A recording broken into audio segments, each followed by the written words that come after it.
there have only been 19 cases of rape in Nigeria that have gone to court, that have actually been sanctioned, that have actually been prosecuted and followed up. Only 19 in the history of Nigeria. Since Nigeria became an independent country in 1960 to 2019, only 19 cases of rape have been reported and been actually adjudicated, and I can bet you most of these guys didn't serve full sentences. In the 15 for my bro, yeah. 15 with my bro, yeah. Lagos, I wanna come home. Lagos, I wanna come home. Show my road. Hey guys, welcome back to my channel. Hey guys, welcome back to my channel. It's your girl Zara Beauty in the yeah, and I'm back with another video. And today's video is gonna be kind of serious, so I want to go straight to the point. I don't want to waste y'all's time going through circles because it's a pretty serious issue, and like this has been going on in the Nigerian community for the last couple of days now. So a very popular pastor in Nigeria of COZA, the Commonwealth of Zion Assembly, Pastor Biodun Fatoyinbo, he is the pastor of the general overseer of the Commonwealth of Zion Assembly, COZA, and that church is worth billions of naira. And very recently he's been caught in a lot of rape allegations against him. Now apparently 6 years ago, a woman came out. Her name was S.A. Walters, and she spoke out about allegedly being raped and sexually assaulted by this pastor Biodun Fatoyinbo. And back then nobody believed her, everyone shut her down. And now a wife of a very popular Nigerian singer, Timi Dakolo, his wife Busola Dakolo, came out a couple days ago, and she said how this pastor raped her when she was 17 years old. I'm gonna play the clip for you guys so you guys can see it and you can hear her testimony. No mobile phone. So before GSM? Yes. I didn't know, and it came to my house. Meanwhile, my house then was, the gates opened. The living room is where you just knock the door and someone will come downstairs and open the door. And this time my mom had traveled with my younger sister. It was just myself and one of my elder sister that was at home, and my house, like a duplex, was a duplex so big that if you're in a room upstairs down, you won't know what's going on downstairs, things like that. So I came down normally the way I come down, it was like 6:30 to 7. It was pretty early. Right. I was still in my nightwear. I was wearing a gown, my nightwear. And I heard the knock. Who is that? Pastor Biodun. I was first of all like, I couldn't say anything, like, what's this time? So early? But immediately I just opened the door. It just pushed me. He didn't say anything. He didn't utter any word. He just pushed me to one of the chairs in my living room, and I saw him like he was removing his belt. So I was like, what? He just said, keep quiet, do what I want you to do and you'll be fine. So at this point, really a whole lot was just going on in my head, because it was more like someone that had put up here that I felt was really, really concerned about me. I had already filled him in the place of like a father that could speak to me, guide me. He was there about to do something I did not believe, and then when I was just about to react, it just covered my mouth. And when he covered my mouth, it was just like, Busola, listen to me and you'll be fine. Just do what I want you to do. I didn't struggle. I just left him, and he brought out his pennies, and I was wearing a nice gown. I was wearing pants, pulled down my pants, and that was how he found difficulty to enter, but he just kept, I was like grunting, I would cry, I was just doing a whole lot of mixed feelings and all that, and he eventually penetrated. Even blood dropped on the floor. And at that point, he finished what he wanted to do. He had an orgasm and he zipped up. He left me there. I just sat on the floor and he went out. It looks like something that just happened, like an event, but a whole lot are damaged within me. As in, I don't even know how to define it. A whole lot. He entered his car. All I saw was he came back and he brought Crest. What is Crest? Toothpaste? No, a drink then. Mouthwash? No, a drink. Like a soft drink? Yeah, like a soft drink. Right. It was Crest. It had green contents. Right. I do remember. I think I remember Crest. Yeah, yes. so it was already opened. Right. He had opened it and he just poured it in my mouth. Why? I mean, I don't know.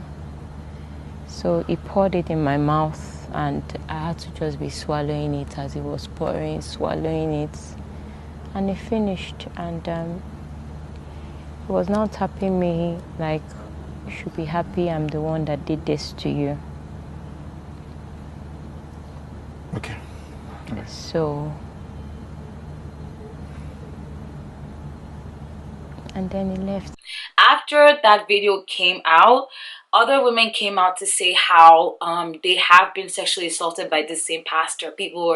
Many women came to give their testimonials about how the same pastor had probably made moves to them, you know, been inappropriate with them sexually, and literally gave them a voice to come out and talk about the entire ordeal they've had with the same pastor. Now, this is multiple women coming out to talk about this, and I mean, it doesn't look good on the pastor's end. Now, the reason why I decided to talk about this was I have been in the comment section of all the posts where it concerned this pastor and the whole rape allegations, and just in the posts of Nigerians when it comes to rape, and it's so appalling. Like, I can't tell you how angry I am. I can't tell you how furious I get. I get so angry that I just log off, because I know that if I say something, I'm going to say the wrong thing. Sometimes the blatant ignorance and the chauvinism and the patriarchy, and it's anybody that knows, anybody that reads It's the Blog Niger or reads Linda Ikeji or any of these blog sites will feel my pain. Any educated person will feel my pain. Like, Nigerian men are a lost cause in this generation. It's up to us, future generations, to make sure we teach our men better. Like, the appalling things I saw in there, the ignorance, the illiteracy, So this woman came out to talk about how she was sexually abused, allegedly, by this pastor. Now, I'm not here to tell you if it happened or not. I don't automatically believe every rape allegation. I do not. However, it doesn't take away from the fact that people have been in pain, and because one rape allegation might not end up being true or 100% true, doesn't negate the thousands of rape allegations that are true that happen to women. And that's one thing you have to explain to Nigerian men, because they don't get this. If a woman comes out and says she was raped or sexually assaulted, the first thing a Nigerian man will say, an illiterate, stupid Nigerian man that doesn't have any brain cells, that the brain cells are fried, the first thing they are going to say is, what was she wearing? Oh, I want to hear from the man's side. I must hear the other side of the story. I cannot just believe it. Do you know how many men have been accused falsely of rape? There have only been 19 cases of rape in Nigeria that have gone to court, that have actually been sanctioned, that have actually been prosecuted and followed up. Only 19 in the history of Nigeria. Since Nigeria became an independent country in 1960 to 2019, only 19 cases of rape have been reported and been actually adjudicated and sentenced and taken to court. And I can bet you most of these guys didn't serve full sentences. The entitlement that men have to women's bodies in Nigeria is disgusting. Whew, I'm getting mad talking about this right now, guys. I tried my best to talk about this before so I don't get mad. I don't come off as a very angry black girl. But I cannot say this to you guys without being angry, because I have talked to so many illiterate, stupid men and trying to educate these guys. I try not to be insultive, and I try to be educated and give them sources, give them where to read, to educate them that a woman's body is not their right. And I'm telling you, most of these men are lost causes. They really genuinely believe that a man is a god and that they have a right to your body. And if you should get raped, is what were you wearing? Who told you to go to that area? And guys, I'm gonna come out here and say I have been in that mentality before. I made a video a couple years ago, which I'm going to address in another video, not in this video, where I made some very stupid opinions about rape. And granted, that video was meant to rile people up and it was meant to be me saying both sides of the story. I did believe some of the things I said there, and even though I was trying to be fair and bring the devil's advocates to a lot of things that people were talking about rape, I do have to say that I believe some things I said, and I'm so ashamed, because having listened and having learned and having been in the forefront of rape allegations and seeing people that I know actually get raped, it has really changed my life, and it has really changed the way I think. So I just wanted to address that first, because if anybody remembers when I spoke about it, I don't want anybody to come to the comment section like, but you talked about this. I'm publicly coming out to say, you know, I really take back a lot of things I said. However, back to the point. It is very exasperating trying to talk to Nigerian men about rape. This is not an exact statistic, so don't quote me. At least 80 to 85% of Nigerian women have been molested, sexually assaulted, or been a victim of sexual violence or rape. It is true, either by their family friend, by a pastor, by somebody that works with them. And these stupid Nigerian men feel like it is, well, not all of them. The stupid ones know themselves. They feel like it's a movie. So when you do get raped, people were actually asking, why didn't you scream? I'm like, is this Nollywood? What do you think this is? Do you think that everybody processes things the same way? Especially if it's someone that you love. Apparently, most rape cases are usually done by people that the victims know. These are by family members, friends, and stuff like that. At that point in time, sometimes you can't even process what happened. Sometimes you're in so much shock that you just go ahead with whatever is going on, because you can't believe it. Your brain cannot believe that something like that can happen to you. It happens. And you can't tell this to Nigerian men who believe that they are the be-all end-all of all knowledge. They know a woman's body and a woman's thought process more than she knows herself, and it kills me. And I'm just like, oh God, sometimes I get so angry. I'm like, if I'm in front of you, I'll slash your head with tire. That's how angry I am, because they speak with blockheads, and I'm like, it's not their fault. It's because they got the money to get MB to be on the internet and showcase their foolishness. But I'm happy that they can, because you need to see ignorance for it to be learned. Because I was ignorant as well, and I had to see other people's opinion and be open-minded and learn for me to be able to learn. And I'm happy, even though it's annoying, but I know that over time people will learn. The main thing I actually wanted to talk about was the toxic traits that many African and especially Nigerian parents have of trusting their children to pastors or religious leaders. They really believe that these men are gods. They believe that they're semi-gods and they can do no wrong. Problem with Africans is, instead of having a relationship with God, most of them have a relationship with their religious leaders. They don't have a relationship with God. They believe that the religious leader is untouchable and everything they do is right. They can do no wrong. And they love to quote that part of the Bible that says, touch not my anointed and do my prophets no harm. And I'm like, the same Bible says not everybody that says Lord, Lord shall enter into the kingdom of heaven. The same Bible says that in the latter days there will be false prophets. But that's the only part they will say. How can multiple women have accused the same man of rape? And some idiot, there was a woman that made a comment. I'm just read this comment for you guys. When I tell you that I was flabbergasted is not even, in fact, let me just read you this comment and how crazy it was. I was shook. So this person goes ahead and says, do you know I was raped once in my life, but I left the matter to God? and moved on. Good for you. I never acted like you. Speaking up will never change anything, but cause more harm that you will live all your life regretting. Before you act, think very, very well. Your story is not clear at all. David wronged severally, but he was dearly loved by God. Sorry, don't get mad. He was a man after God's own heart. He apologized and God forgave him. My dear, allowing the world judge a man of God is wrong. Very, very wrong. Do you know what you have done can make a man of God commit suicide? What about the fucking girl that got raped? What about the girl that got raped? What about the girl that got raped? What about people that got raped? What about people that are going through shit that have probably kept it in their hearts for 5, 6 years? For years and years. Let's go on. Be careful what you do, even if he raped you. Or he has raped everyone in church, and you think you want he good at heart. Why didn't you pray for him? Didn't the Bible admonish us to pray for our pastors? There are better and wiser ways to handle this. Women like Busola, women like Eve, many people have been raped, and they took the matter to God, who fights more than women can, and he vindicated for them. I think she wanted to say vindicated. But you allow him and vindicate for you. If you have never fornicated or committed adultery, let God judge this matter fairly.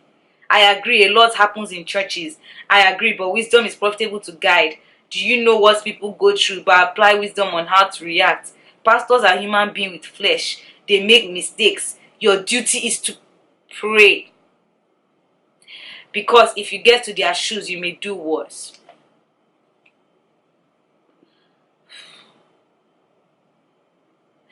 These are the women that make feminist struggles in Nigeria so difficult. When you have pick-me, stupid, hopeless, helpless, defeated, weak women like this coming out here to spill this stupid rhetoric, to spill this stupid train of thoughts, and I just feel bad for her. I wanted to give it to her hot, but I feel so bad for her because she's a defeated woman.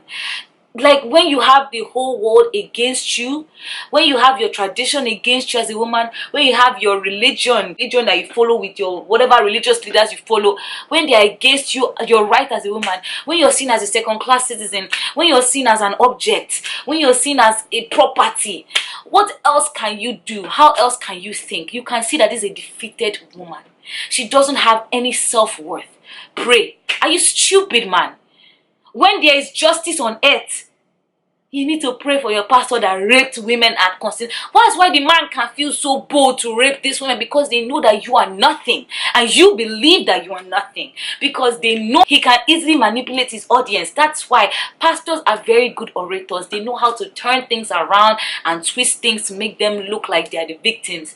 They are very good at these things, and many pastors take the trust of their congregation for granted. They always try to take advantage, especially of female churchgoers. There was something that used to happen before where a lot of girls, if they're acting anyhow, these are teenage girls, young girls that don't know anything. If they're not acting the way they should act, the way their parents think they should act, they will send them for deliverance because they are possessed. Send them to men. And sometimes the parents will send them there for 5, 6 days to go and stay in the church with the pastor so that they'll pray for them. What the fuck kind of stupid mentality is that? That was the most toxic thing that African parents had. They put so much trust in religious leaders. I'm so glad for the family I grew up in. My dad didn't play that shit. You're never going to no fucking pastor's house to go and do what fucking deliverance. We pray for you right here. And that's the thing. Many Nigerian Christians don't cultivate a relationship with God. They cultivate it with the church, with the religious leaders. That's why you have Catholic priests fucking little boys, and you have these women being raped by pastors, people that they trust, and you see them, Daddy Gio, Mommy Gio, Father in the Lord, my spiritual husband, my this one, my that one. To the extent some girls even bring pictures of their boyfriends to show the pastor and tell him to pick which one is their husband. Is it a lottery? Is he gonna do any mini mini more? This is your husband? Like, I don't get this, bro. Like, they treat these people like gods. They defy these people and they feel like they're on top of the world.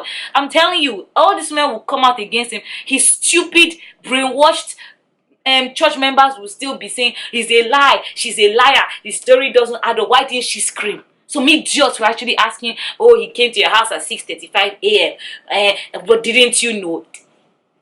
They skipped the part about where this was her family trusted this man. Their brains will not go there. The first thing they went is, "How is he coming to your house at 7 a.m. in the morning? Don't you know he's there? He touched you. Why didn't you scream?" That doesn't sound like someone that is raped. That sounds like someone that is enjoying it. Y'all, if I go on, I'm gonna get angry. I'm gonna go to bed angry, and I don't want to do that. I'm sick and tired of that narrative. Like, Nigerians and Africans like to overdo. Even the people that gave us the religion don't do this much. Like, you don't see a white person sending their child to go and do deliverance in their pastor's house, and they gave us Christianity. So I don't know why we're doing the most. Like, if you ask a common Nigerian person what's in the Bible, they can't tell you except John 3:16 or the common ones, but they will tell you what their pastor said 5 years ago. Hey, pastor will say lie on the floor and get flogged. They will get flogged. Pastor will say swallow handkerchief and you'll be rich. Tomorrow they will swallow the handkerchief. Pastor will say bring egg and bread and eat sandwich in church, and your problems will be sandwich and thrown away. They will eat it. They are such brainwashed fools. And that is something like Daddy Freeze is a popular Nigerian internet personality, I guess, and he's always saying free the sheep, or how Africans are so brainwashed by religion. It's eating everything out of our brains. Only Nigeria, where the pastor has 5-6 private jets, has a private school that his congregation cannot afford. The common guy in his congregation cannot afford his private school.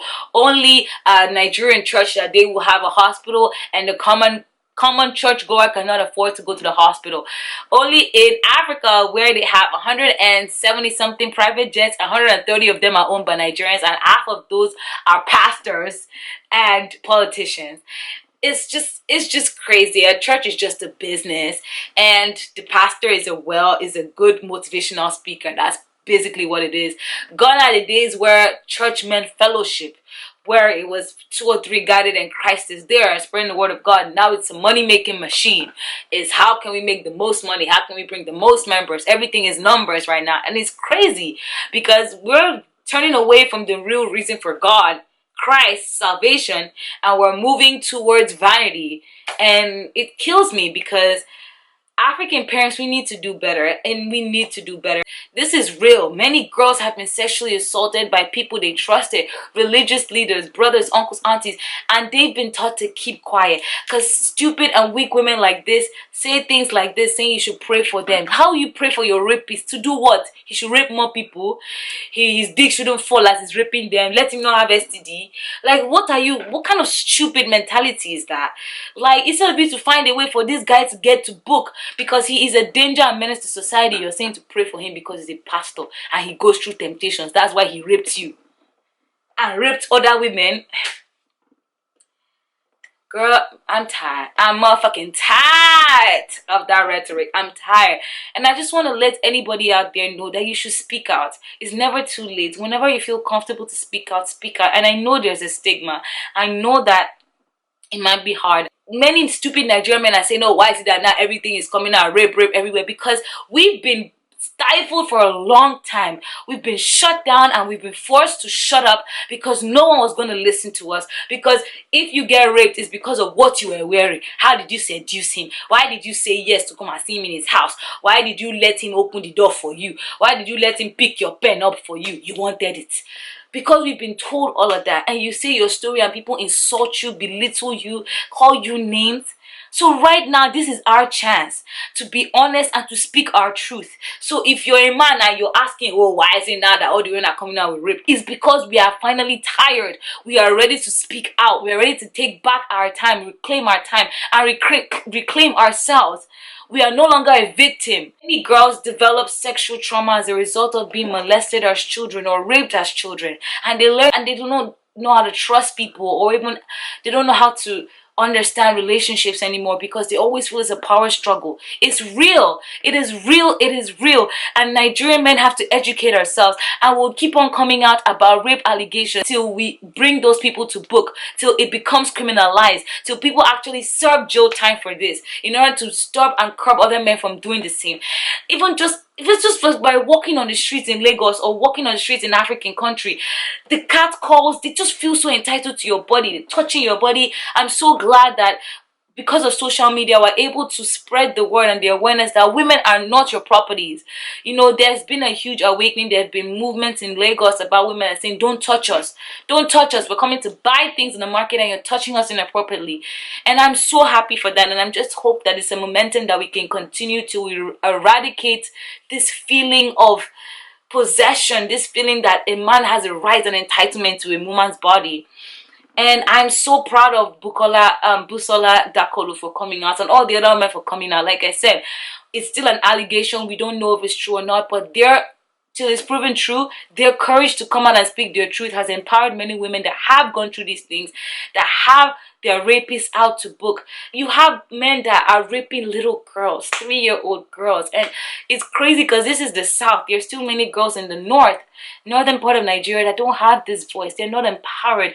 Their religion is stifling them. Their culture is stifling them. Their tradition is stifling them. They're seen as second-class citizens. They don't even have a right to go to school, and you want them to come out and say they were raped, and they're suffering in silence. This is our time. We're going to come out. And we're going to come out strong. So if you feel threatened, you're going to feel threatened.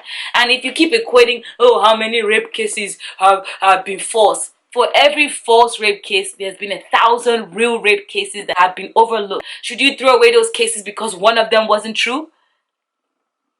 Think about it. Anyway, guys, my mouth is paining me and I want to go to bed right now. Thank you guys so much for sticking to the end of this video. If you did, you are a boss, you are a champ, and you have a really good attention span. And if you guys want me to make more videos like this, let me know in the comment section, as well as encourage me by leaving me a thumbs up. Make sure you subscribe to this video. If you're waiting to the end of the video to see if you liked it enough to subscribe, well, shit, you're already at the end. You might as well subscribe, sis. Anyway, guys, thank you so much for joining me today, and I will see you in my next video. Au revoir.